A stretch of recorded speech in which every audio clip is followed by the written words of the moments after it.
extended version live from Bennington, Vermont. You can watch us right now at vermontnews-guide.com or hanradio.com/livestream. Kate Chaplinsky with Josh Fisher. And we're joined now by Brian Lewis of Antiques at Camelot. Brian, welcome. Well, thank you. Thank you for having me. Tell us a bit about the business. Well, we've been in business since 1986. We are the largest antique center in Vermont, slightly over 26,000 square feet, located in 2 separate buildings. Wow. We have a full range of antiques, collectibles, vintage items, and even, honestly, some contemporary items in our artisan gallery. Oh. So we have a wide array of things for people to look at. Wow. And you brought some things for us to look at. Well, I did. I understand that part of this is going to be videoed. Oh, yes. So we have a very large and extensive collection of furniture. Obviously, I can only bring something that I could carry. And this is a item that was made by one of my Cushman Furniture, which went out of business in the 1960s here in Vermont. They were located in Old Bennington. And this is one of their items. It's a very popular color that they have most of their furniture in. And we have a number of pieces at our store. And most recently, we shipped an entire dining room set to Mississippi. Wow. To a lady whose father used to work for Cushman Furniture. Huh. So we ship all over the place. Yep. Wow. Wow. What else did you bring? Well, for those of you that like to talk on the telephone. What's that contraption? Well, this is called a candlestick phone. And if you'll notice, it has a little jack attached. All of our phones, and if they don't, we will make them work. Wow. These are operational. This phone obviously does not have a ringer. It can only be used as an extension, but it gives you an idea of some of the things. How old is that, would you say? This is probably, with the dial, it's probably late 20s, mid to late 20s. Wow. Yep. And as they say, they do work. So was that when the dials first... Is that, Brian, when the dials first started coming on the phone in the 20s or so? Well, I think more so than in the 30s and the 40s when you saw the dials really coming in. Okay. And what we affectionately refer to as the old dial phones that said desktops. Yes. That's when they really came. We have a wide selection of those also. Wow. And all work. Oh, neat.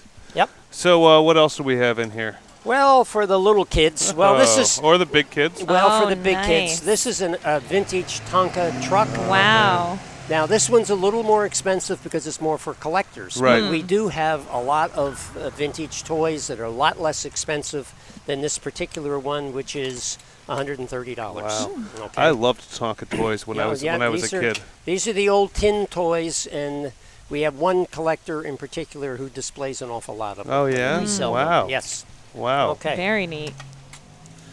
Oh, Rob Adams. Rob Adams. Okay, there we go. The Beatles. We have one dealer that has an extensive collection of Beatle memorabilia, as well as World's Fair. Neat. All kinds of different memorabilia that you would find that people that still collect but love to have these. Anything from these books to the old cards that they had. Records, obviously, that the Beatles cut. That's got to be a big seller. Over there is one of the biggest Beatles fans that any of us know. Well, I will talk with him afterwards. Yes, we'll work out a deal. We'll work out a deal. Okay. Bruiana. These are fun. Yeah. This is not really very old, but it is a collectible Budweiserstein, and it refers to the Bush Inn in 1914. We have many other Bruiana or wine collectibles also. So there's another sample of what you might find with this. Neat. I like it. Nice range of things. Yep. Now, since we're in Vermont, we have to have Vermont memorabilia. Of course. And there's one right there. Wow. That happens to be a pillow, but we have an awful lot of Vermont memorabilia. All right, the war monument, the battle monument, rather. Yes, right here so we were just Vermont. talking about. Yep. So... This is great. How old is this? I'm not sure of the age on that one, to be very frank with you, but I think it's probably, by looking at the fringe, it's probably 30 or 40 years old. Wow. You can see some of the great fading scenes on there. Smuggler's Notch, Ethan Allen Tower, all that. Wow. Yep. Now, Ethan Allen, he was part of the Green Mountain Boys, right? That's correct. And he came from Connecticut.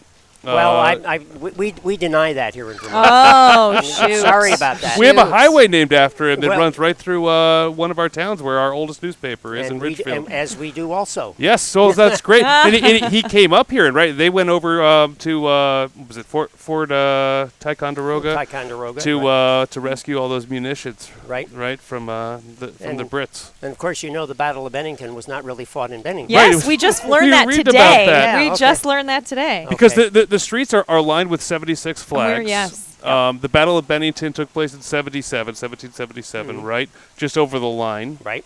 But the British were on their way here? That's correct. What can you tell us about that? Well, I don't know that much about the history, but I know many of the troops came from here, and they were nicknamed the Ethan Allen Boys, and went over and fought. The story we tell with the monument here in town, people will come into our business. You can see it from us, and they say, well, what is that obelisk that stands up there?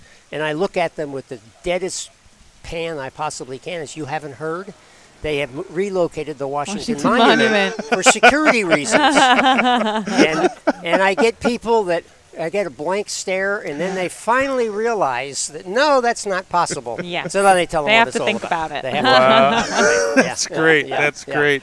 What else do we got here? Well, I got some of the other memorabilia that you will find. This is neat. World's Fair. Yeah. We have it from about 5 different World's Fairs. Oh, cool. These happen to be the ones from New York. That's New York. Is that too? This one is the 32, I think, or 30. I'm not. 38? 38. And this one also is, this is from the more recent one. The one that I went to. I physically went to this because I lived in northern New Jersey at the time. And I have one other thing that I would like to talk about. Those look a little more recent.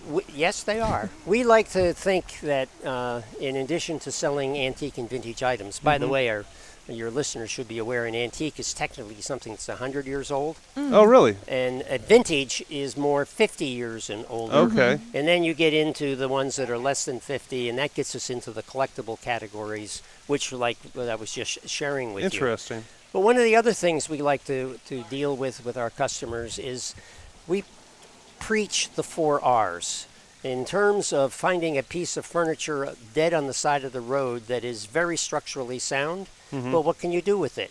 Well, one thing you can do with it is do the anti-Sloan paint treatments, which we run classes on, and anybody can contact us about those.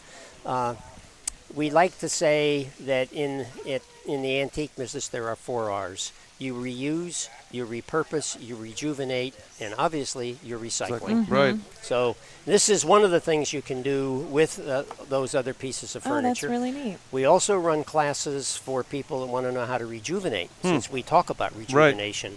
And this is one way to do it, and others are, if you don't want to paint it, there are some very simple techniques other than having to completely refurnish a piece of furniture. We've developed some interesting ways to do this, very cost effective, and if you don't mind using your little bit of elbow grease, you can... So without giving away everything, are you talking about some sanding? Nope. I'm not saying that sanding isn't necessary. Right. But we have a substance. Fill me in, Brian. We have a substance that was developed by a antique dealer in Massachusetts called Spruce It Up. Okay. And when you get a white ring on furniture that's really from moisture that's built into it, unless it's really deep in, this substance will take it out. Wow. We'll remove a lot of surface scratches, but if it's a gouge in the wood, no, you've got other more serious problems. So we show people how to do that. We sell that product. Oh, neat. And it's applied with 4/0 steel wool, which is the finest steel wool you can get. And it's a great product. I think that's great because you find everything that was made, these antiques or these what's over 50 years old, collectibles? Vintage. Yeah. Are made a lot better than some of the things, maybe made 20 years ago or so. Right.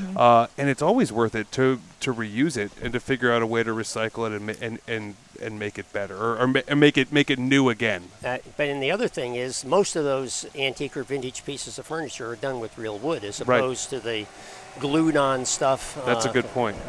Not to say they've been doing veneering for hundreds of years, but veneer it'll work on veneers also. Wow. So yeah. Now, Brian, before we let you go, you said I should ask about the Titanic. Oh yes. Camelot has a direct connection to the Titanic. The farm owner, a gentleman named James C. Colgate, who's, and this is, we're talking now the late 1800s, bought this property. It became a 3,000-acre farm upon which mostly Ayrshire cattle and Dorset sheep were raised. He recruited the farm manager, known as C.C. Jones, to this property from Texas in the early part of the 20th century. He sent C.C. Jones to England along with his secretary and her daughter.